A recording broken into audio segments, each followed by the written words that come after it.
менің мақсақалды аталарым. Аталарым да ерігіп кеп отқан жоқ, тастайды ғой бір пенсия атағанын айбеу. Ей, керден ата бастаған, Дүйсехан аталар қоштаған. Дүйсехан, Жауынқұл аталарымыз, Ділдәхан аталар, Сәрсенбай ата, Еркінбек ата, Бекжан атамыз, Нұрлан аталарға бір қол соғып қойсаңыздар, ардақты ағайындар. Аталардың құрметіне жақсылап тұрып, Келінжан, үш сәлем болсын. Уақым балаң осындайда самғауш еді, ән жырларын халыққа да арнауш еді. Аталарым көріндігін тастап жатса, апаларда олардан қалмауш еді. Апаларға айтатын шексіз әнім, оларға да тәтті өлеңді таба аламын.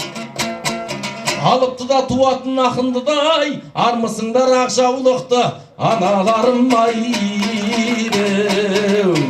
Зықия әже бастаған, Сара әжелер қоштаған, Халима апа, Күләш апа, Рыскүл апа, Лайла апа, Роза, Гүлзада, Бақытнұр апаларға бір қол соғып қойсаңыздар, ардақты ағайындар. Әжелер апалардың құрметіне бір 5 сәлем болсын. Сәлемді қабыл алыңыздар.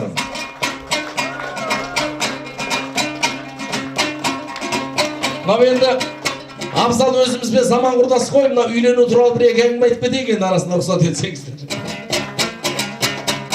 Кейбіреулер үйленуді құрмет көреді, ал кейбіреулер үйленуді міндет көреді. Ағайын үйлену деген сөзің Мұхаммед пайғамбардан сүннет болып еді. Абзалжан ар-иманды үмбет болып еді. Екі жақтың ата-анасы рұқсат беріп жатса, екеу болып жатқанды кім жек көреді айбеу. Ей, Абзалжан, бұдан кейін күлмейсің ау, енді сен бөтен қызбен жүрмейсің ау. Ал әбеке, алған құсың құтты болсын. Ей, мен байқасам бұдан кейін күлмейсің ау. Ал сол құсыңның бір күндері төбеңнің шоқитынын білмейсің ау айбеу. Нағашылар, Абзалжанның жыртылмайтын жағасы бар. Нағашылар батасын берсе бүгін қос қашықтың қосылған бағашылар. Ал ендеше нағашылар ортаға кел, ішінде үлкен кіші баласы бар айбеу. Жиенәлі, Әдепкүл бастаған, Якүл, Тәліпбек, Тіллә, Сапарғали Жібек, Нұрғали Балжан, Жақсыбек, Ләззат, Абзалдың сүт нағашылары, Бейболсын, Гүлбану, Рахым, Бақыт, Күләш, Жүсіп, Рахима, Қайрат, Мақсұт, Сәуле, Тимур, Таня, Нұрғали, Эльмира, Мұхтар, Құралай, осында арнайы келіп отырған, Меркеден келген жаңалы нағашыға бір қол соғып қойсаңыздар. Жібек нағашы әкпемізге. Және де осындағы Жәнібек, Гүлмира, сол Астанадан арнайы келіп отырған осындағы Айда ханымға бір қошемет жасап құрмет көрсетсеңіздер, ардақты ағайындар. Нағашылардың құрметіне жақсылап тұрып 5 сәлем болсын.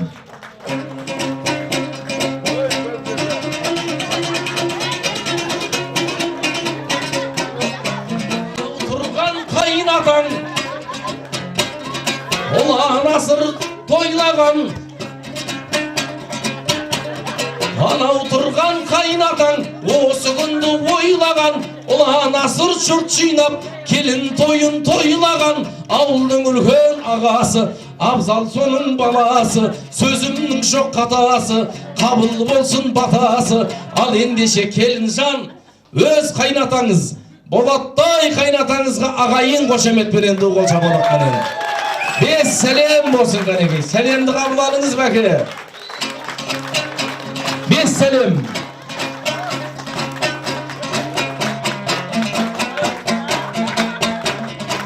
Бәке сәл бір митла тұрады. Елің күтті.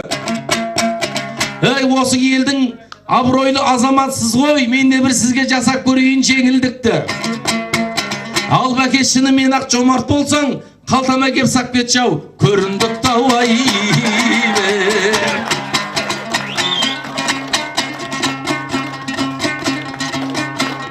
Ей, бәрген рахым. Сабатсың ба, аматсың ба деп қойдым. Ешкімге сенбей қалды қойырсың. Ал бәке, бүгін шабытың келіп шылқып отыр, айтқан сөзімді қағазға түсіріп отыр. 80-ге келіп көнегөз қария болып, жеңешемнің бүйірінен түртіп отыр. 90'ға келіп тормозың ұстамай, анда-санда ауа райын құртып отыр. 100-ге келіп бет орамалым осы екен деп, нәскейіңмен аузыңды сүртіп отыр. 100-ге келсін деп атырмыз. Болат ағамыз 100-ге келсін дегенде шабала болсын шыққан екен. Светлана жеңгеміз 101-ге келсін деп. Bir жыл нормальный өмір сүрсін деп атырмыз.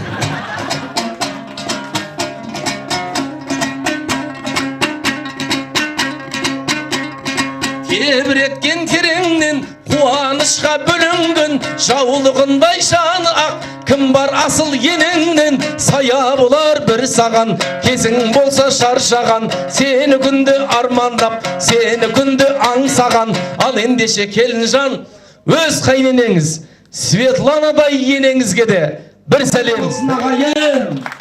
Мен енді қайнатасы менен қайненесіне риза болып жатырмын бүгінгі келіннің. Біреуі сыртқы істер министрлігінде жұмыс істесе, біреуі ішкі істер министрлігінде. Не деген дейміз, сыртқы ішкім барлығын қамтамасыз етіп отырған елге жанашыр. Сондай азаматтар, азаматшаларға бір қол соғайық, ардақты ағайындар. Мәдениет саласындағы өзіндік еңбегі бар. Бүгінгі Светланадай ханымға тағы да бір дуғал шапалақ ұрсаңыздар, ардақты ағайындар. Міне қошемет жасап қояйық.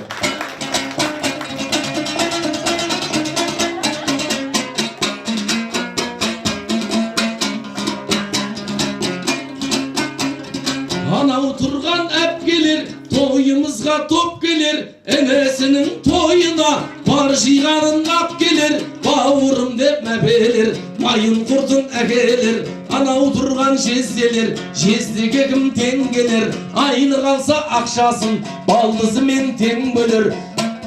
Ал ендеше келінжан әпкеменен жездеге де бір сәлем, бір емес келін мың сәлем. Осы әулеттің барша әпке жезделері, қошеметпенен біз сіздерді ортаға шақырайық деп тұрмыз. Осындағы таңатар жездемізге ерекше бір қол соқсаңыздар. Кезінде көліктердің барлығын тексерген, сондай бір гай деп айтады қазақша айтқанда. Гайлардың бәрі бай болады деп. Бір шабыла құрып ортаға бір 10 мың теңге тастайды деп жазып қойыпты тәке. Мен ар жағында өзіңіз қарайсыз.